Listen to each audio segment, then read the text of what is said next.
Welcome back everyone. It really has been a long time since I've done one of these. I know I say this in every video, but I am genuinely really excited to open these figures that I just received in the mail. I bought them secondhand from a user on myfigurecollection.com. I'll explain all of those details at the end. But to ensure proper organization in case anyone wants to look up a review of these figures, I'm going to do two separate videos. So in this video, I'm going to be reviewing this figure here on the left, and then I will be doing a separate video for this one. So I have to say I'm very excited. As y'all can probably tell, this is a very infamous and popular figure. This is Ken Kaneki, the Awakened version by Kotobukiya. He is from an anime and manga called Tokyo Ghoul. This figure is based on the anime. I've mentioned the series in the past. I own season 1 and 2 on Blu-ray. I just did not like the way the series ended at season 3. However, this has always been a figure that has caught my eye just because it looks so cool. It's very much my aesthetic.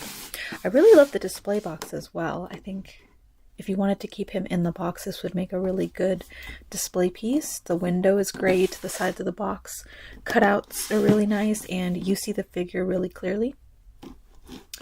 So overall, really good design for this box.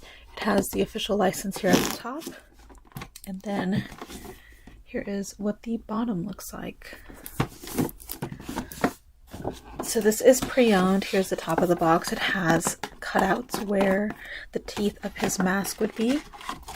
So if you're not familiar with this series, if you are not someone who watches a lot of anime, this is an anime about this, I believe he was a college student aged boy who ends up, through various circumstances, turning into what his society deems a ghoul, which is kind of a demon-like creature that eats human flesh.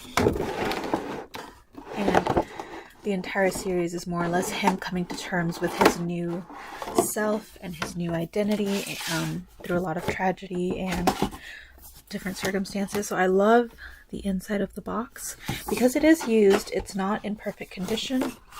The seller did say this is the very first version that was released. There's two versions of this figure, and this is the first version, so I can kind of see, I don't know what happened at the bottom here. It kind of looks like maybe they tried to flatten it or something, because it looks like the bottom panel was pulled out and then tried to stuff it back into these flaps here on the side. I'll fix that later. I'm not really too pressed. I don't really mind it. I hope y'all can see him well. So here's what he looks like in the blister. You get kind of a window into his face.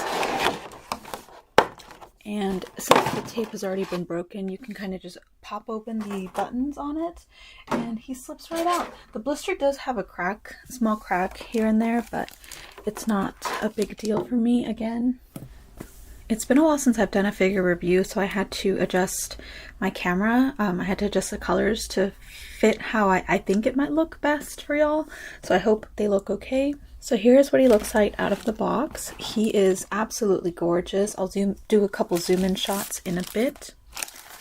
And I'll probably do a voiceover just to make it easier. So let me just show y'all a quick view of him while I manhandle him. He looks so cool, super detailed. I've always admired how accurate this figure looked. And he is one solid piece. I thought I was going to have to put him on pegs or something, but no, he's one solid piece. Comes straight out of the box like this. Here is what the underside of his base has, a bunch of licensing. And despite manhandling him, he doesn't feel fragile or anything. Oh my gosh, the detail on his Kaguna is impeccable. It's so good. So there are two versions of this figure. This is, again, the first version that was created. So the Kaguna, the tentacles here, they're a little dusty. They are one solid piece and painted over with the details as well as sculpted. But the newer version, I believe, the repaint version, has it to where the Kaguna are slightly transparent, so it makes really cool effects if you shine some light through it and make displays with LED lights. I kind of wish that's the one I had bought. I wasn't really sure which one I was buying. I didn't pay attention. I was just excited it was for sale because he is now a little rare.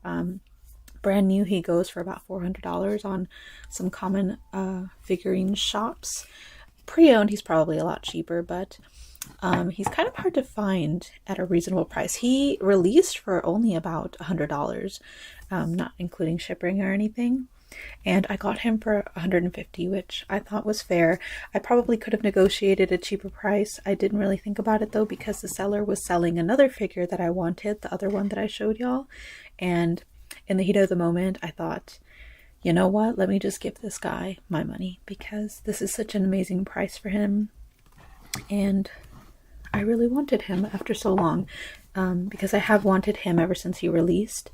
But I was kind of upping and ahhing just because I didn't like how the series ended.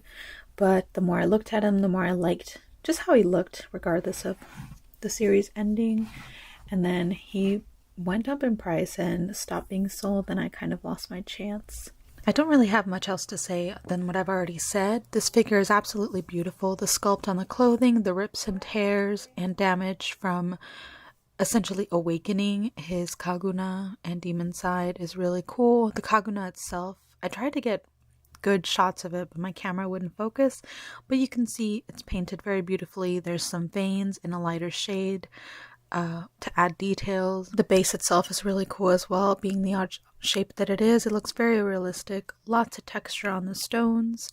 I love how the handcuffs are also very detailed. His nails are painted black, and then his right hand is doing the classic cracking of his knuckles or fingers, however you want to say it. Overall, it's a very detailed figure. I absolutely love the style it's going for, and even though the paint job on the clothing is not the most detailed or shaded, it's still very, very nice. And a cool feature that I found that I was not able to get a good shot of is that where his Kaguna comes out, there are veins that have been painted onto his skin, which is really cool. So overall, I absolutely love this figure.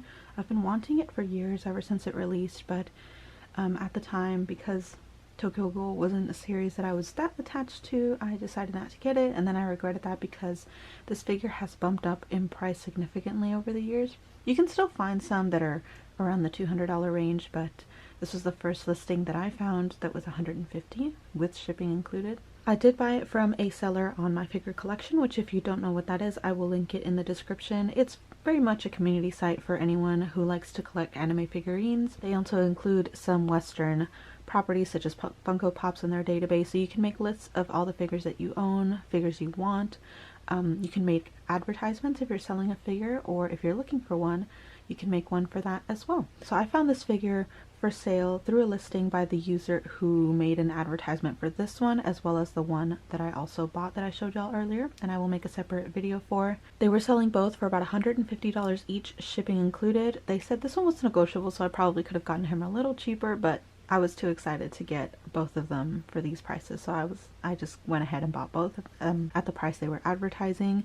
One thing to consider if you want to go this route, I've done it multiple times. I've gotten a lot of figures pre-owned this way, but you want to be 100% sure you're getting a legitimate figure. You want to take all the precautions. I paid through PayPal using their goods and services. If you send them money through family and friends, you will not have the PayPal protection, so make sure you're paying through goods and services. There are many ways to make sure you do this. They can send you an invoice, or you can just send them money that way to make sure you're going through that route, especially because this figure does have counterfeits. They're very, very obvious counterfeits. I think if you came across one, it would be very easy to tell that it's a counterfeit, but you know, you never know. They might say they're sending you a good figure and then they send you a counterfeit and then completely ghost you and there's no way to get your money back. So I made sure to double check the person's profile, make sure they were on the site for a while, that they actually owned it, things like that. They had pictures of this figure on their album, so I was pretty confident that this person was legit.